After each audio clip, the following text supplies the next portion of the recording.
Hi everyone, I hope all of you are safe and healthy, especially those from my country after the recent typhoons. Before I proceed with the rest of the video, please take the time to check out the description box below to see how you could help those affected and in need. Today I'm going to be talking about what I do to get back to drawing after not doing it for a while.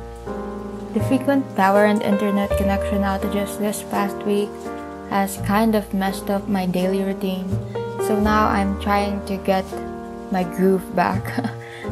And I hope those of you who also want to get back into drawing find the tips useful and try them out. The first thing I like to do is gesture drawing. It was only this year that I really started to focus on learning anatomy, so this has been my go-to exercise for the past few months.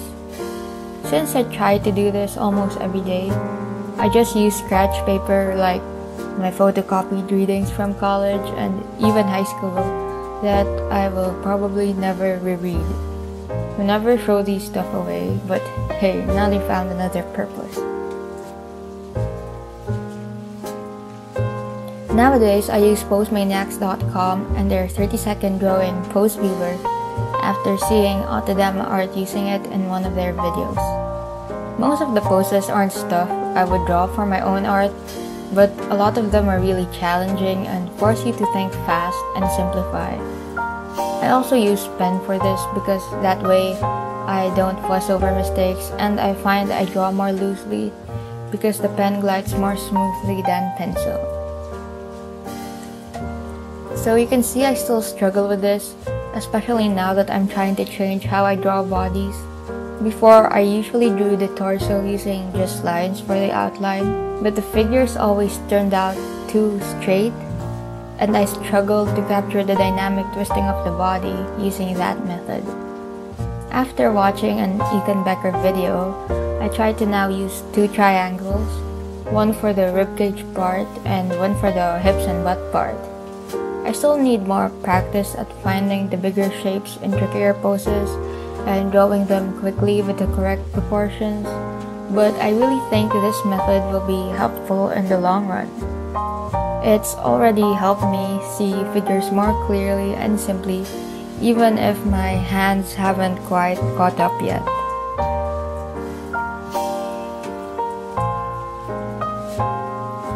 I'm still a beginner, but if you're starting out from nothing, I really recommend the Love Life Drawing Beginner Series playlist. I'll link it down below. That's what I followed when I was just starting out earlier this year, and I think it has really helped with the fundamentals and made the approach to figure drawing less intimidating. A few months ago, I also started doing regular studies of Bridgman drawings from a free PDF I found online, and doing those really helped me finally understand how to simplify arms.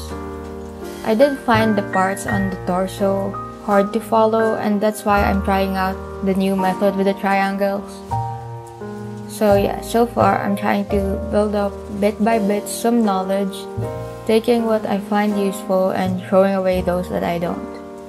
Although sometimes I still tend to forget basic stuff like the line of action because I get too caught up with details like the limbs or muscles, so I end up with something unbalanced, but that's one of the things I'm consciously trying to work on.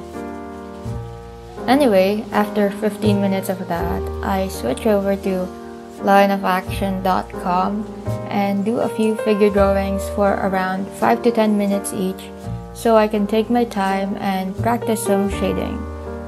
I use crayon for this because, like pen, I can't erase, so I just have to move on from badly made marks, but there's also a little leeway for mistakes since I can go light at first, then draw darker to finalize my lines.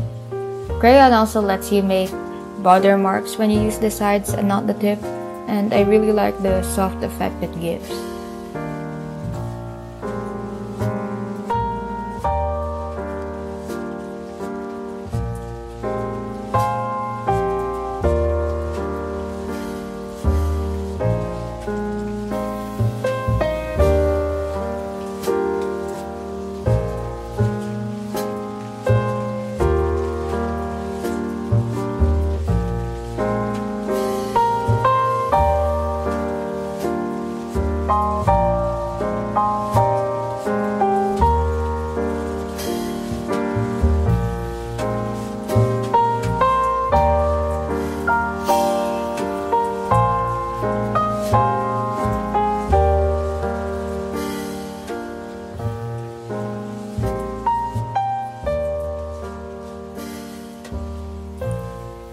So yeah, that's my usual daily warm-up and go-to drawing activity, since it doesn't pressure you to do well and you can do it on any cheap paper.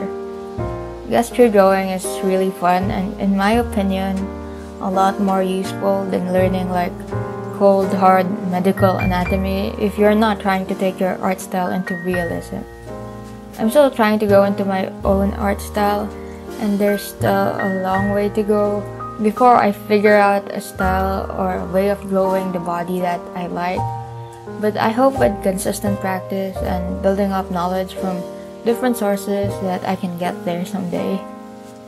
So that's it for this video. If you found it interesting or tried doing some figure and gesture drawing yourself, please don't hesitate to like, comment, and subscribe.